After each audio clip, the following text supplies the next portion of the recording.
Hello friends, आज हम पढ़ेंगे functional group in organic chemistry.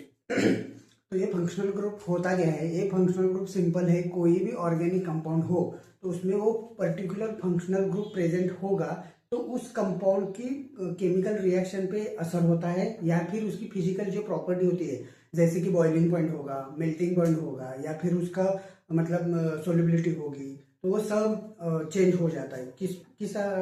मतलब कैसे?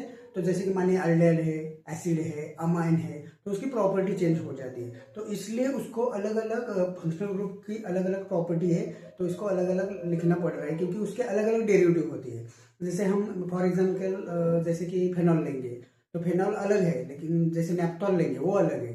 या अल्कोहल लेंगे, कोई भी अल्कोहल लेंगे, आप ब्यूटेनॉल ले लो, मिथेनॉल ले लो, प्रोपेनॉल ले लो या इवन इथेनॉल ले लो, तो वो सब की प्रॉपर्टी अलग अलग, बॉइलिंग पॉइंट सब चेंज हो जाएगा।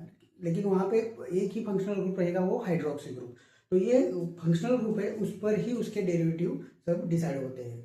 इसलिए ऑर्गेनिक केमिस्ट्री में कुछ ऐसे फंक्शनल ग्रुप है, जैसे 15 to 20 है, लेकिन जैसे कि बेसिक कुछ है, वैसे ही वो ही हम जानने की कोशिश करेंगे या फिर वही हम मतलब याद रखेंगे, ताकि हम जब भी प्रॉब्लम सॉल्व करनी हो ऑर्गेनिक केमिस्ट्री का, तो हमें पता चले कि एक फंक्शनल ग्रुप को दूसरे फंक्शनल ग्रुप में चेंज करना हो तो मतलब किस टाइप की केमिकल रिएक्शन करनी होती है।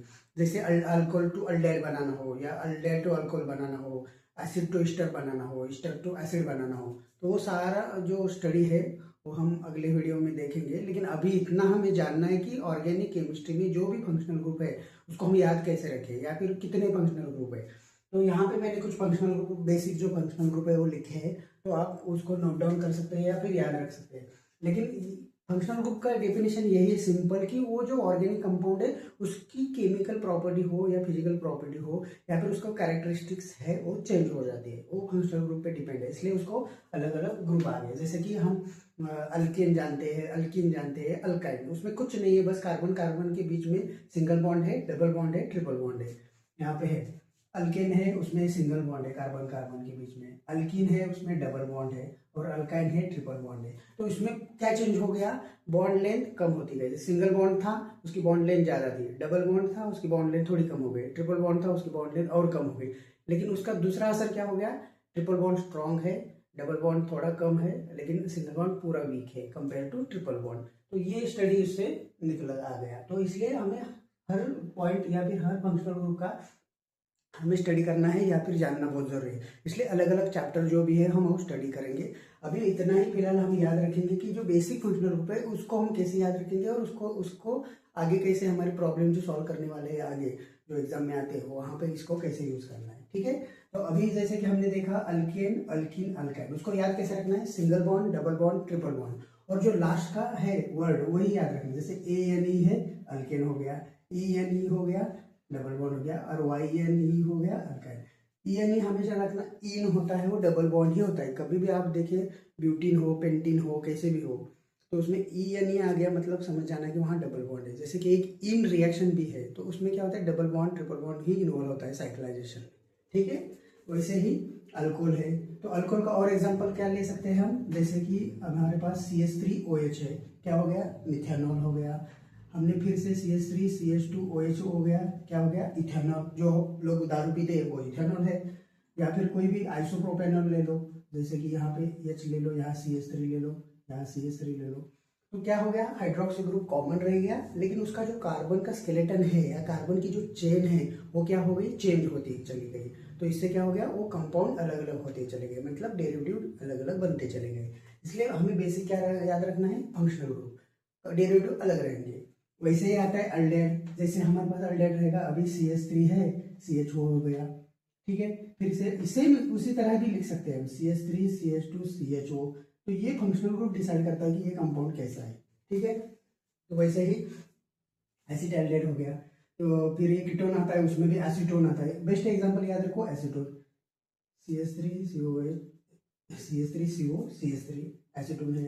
कार्बोक्सिलिक एसिड में CH3COOH, ये है एसिटिक एसिड, ये कॉमन हमें पता है। उससे आता है ईस्टर, फिर हम यहाँ लेंगे CH3COO, यहाँ CH3 लेंगे, तो ये मिथाइल ईस्टर हो गया, क्योंकि हमने H रिप्लेस किया CH3 से। ये H है, उसको हमने कन्वर्ट किया CH3 में। तो ये भी हम पढ़ेंगे कि एक फंक्शनल ग्रुप को दूसरे फंक्शनल ग्रुप में कैसे कन्वर्ट करना है, तो उसके कुछ केमिकल रिएक्शन होते हैं वो हम जानने की कोशिश करेंगे। ठीक है, उसमें फिर आ गया अमाइन। अमाइन क्या है, सिर्फ NH2 को याद रखना है, उसका अलग ग्रुप रहेगा। जैसे कि फॉर एग्जांपल अभी CH3NH2 है, ये मिथाइल अमाइन हो गया। मानिए दूसरा हम ले लेंगे, जैसे 5 मेंबर रिंग ले लेंगे और फिर NH2 ले लेंगे, तो ये क्या होगा, ये साइक्लोपेंटेन है लेकिन अमाइन भी अटैच है, तो ये हो गया। फिर आता है एरोमेटिक में भी हम देख सकते हैं, ये बेंजीन लेंगे, NH2 लेंगे, तो फिर क्या हो गया, एनिलीन हो गया, इसका कॉमन नेम है। फिर आता है अमाइड। अमाइड में क्या होता है, CONH2, इतना याद रखना है। अमाइन में NH2 रहेगा लेकिन अमाइड में CONH2 होगा, मतलब कार्बोनिल ग्रुप नाइट्रोजन और नाइट्रोजन के बीच में आ जाएगा। ठीक है, तो हो गया अमाइड। तो अमाइड का कौन सा ग्रुप लेंगे, जैसे CH3CONH2, एसिटामाइड हो गया। फिर आगे फंक्शनल ग्रुप कौन से, हेलोजन। हेलोजन आपको पता ही है, क्लोरीन, ब्रोमीन, आयोडीन। तो ये फंक्शनल ग्रुप है। उसमें फिर आएगा आप मिथाइल ब्रोमाइड ले सकते हैं, या फिर मिथाइल आयोडाइड ले सकते हैं, या फिर आयोडोबेंजीन ले सकते हैं। तो ये सारे जो है फंक्शनल ग्रुप कौन से हो गए, हेलोजन। और हेलोजन है वो पीरियोडिक टेबल में अलग एक, मतलब उसका ग्रुप ही अलग है। ठीक है, कॉलम में आप पढ़ सकते हो। फिर आता है नाइट्राइल। नाइट्राइल में क्या होता है, CN होता है, C111N, और यहाँ पे एक अटैच होगा कौन सा ग्रुप, तो यहाँ आ गया, तो ये CH3 मैंने यहाँ ले लिया, तो इसका क्या हो गया, एसिटोनाइट्राइल। क्योंकि एसिटो मतलब क्या होगा, CH3, जैसे यहाँ एसिटिक एसिड है वैसे ही एसिटोनाइट्राइल।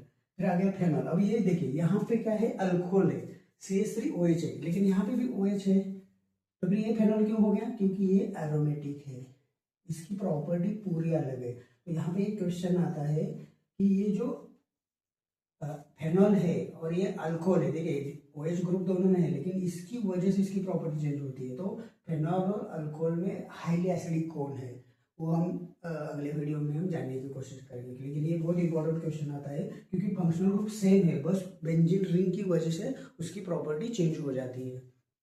फिर आता है RESH। SH मतलब थायो ग्रुप, थायोल, जो थायो होता है इसलिए यस को थायो बोलते हैं। ठीक है, तो थायो में फिर क्या आता है, आप CH3SH ले सकते हैं, वही है, कुछ नहीं है, O की जगह एस है। ये भी एक अल्कोहल ही हो, थायोल, OL आ गया ना यहाँ, OL, फेनॉल में OL आ गया, यहाँ पे भी OL आ गया, तो ये अल्कोहल की ही प्रॉपर्टी है, OH SH, क्योंकि वो एक ही सीरीज में आते हैं। ठीक है, तो ये कुछ फंक्शनल ग्रुप है। तो लेकिन उसमें अभी हमने क्या समझा कि ये सारे फंक्शनल ग्रुप का एक ही रोल है, वो जो पर्टिकुलर कंपाउंड है उसकी प्रॉपर्टी चेंज करना, जैसे केमिकल रिएक्शन हो वो चेंज करना है, या फिर उसकी सोलिबिलिटी हो, या बॉइलिंग पॉइंट हो, या मेल्टिंग पॉइंट हो, बाकी कुछ नहीं है। तो इसलिए इसको अलग अलग सीरीज में, मतलब अलग अलग डिवाइड किया कि बाबा ये अल्केन है, अल्कीन है, अल्काइन है, इसकी प्रॉपर्टी अलग है, या अल्कोहल है, फेनॉल है, कीटोन है, अल्डिहाइड है, अमाइन है, एसिड है, एस्टर है, उसकी प्रॉपर्टी अलग अलग अलग है। इसलिए हम एक फंक्शनल ग्रुप को हम याद रखेंगे तो उसके सारे डेरिवेटिव अपने आप याद हो जाएंगे। और एक फंक्शनल ग्रुप को दूसरे फंक्शनल ग्रुप में कैसे कन्वर्ट करना है, वो जो भी केमिकल रिएक्शन है वो हम आगे पढ़ेंगे। लेकिन अभी फिलहाल हमें क्या याद रखना है कि ऑर्गेनिक केमिस्ट्री में कुछ बेसिक फंक्शनल ग्रुप है, उसको हम रिमेंबर करेंगे या फिर याद रखेंगे, मेमोराइज करेंगे, तो वो आगे जाके हमें जो भी प्रॉब्लम आएंगे एग्जाम में उसको हम इजीली सॉल्व कर सकते हैं। जैसे कि नाइट्राइल है, फॉर एग्जांपल ले लेते हैं, ये नाइट्राइल है, तो नाइट्राइल को क्या करना है, हमें अमाइन में कन्वर्ट करना है। क्या करना होगा, यहाँ पे रिडक्शन करना होगा, तो हम वो भी पढ़ेंगे। रिडक्शन मतलब क्या होता है, ऑक्सीडेशन मतलब क्या होता है, एक केमिकल रिएक्शन दूसरे केमिकल रिएक्शन कैसे करती है, और सारी प्रॉपर्टी कैसे चेंज हो जाती है। ठीक है, ये सारे फंक्शनल ग्रुप है ऑर्गेनिक केमिस्ट्री में, आपको ये याद रखना है।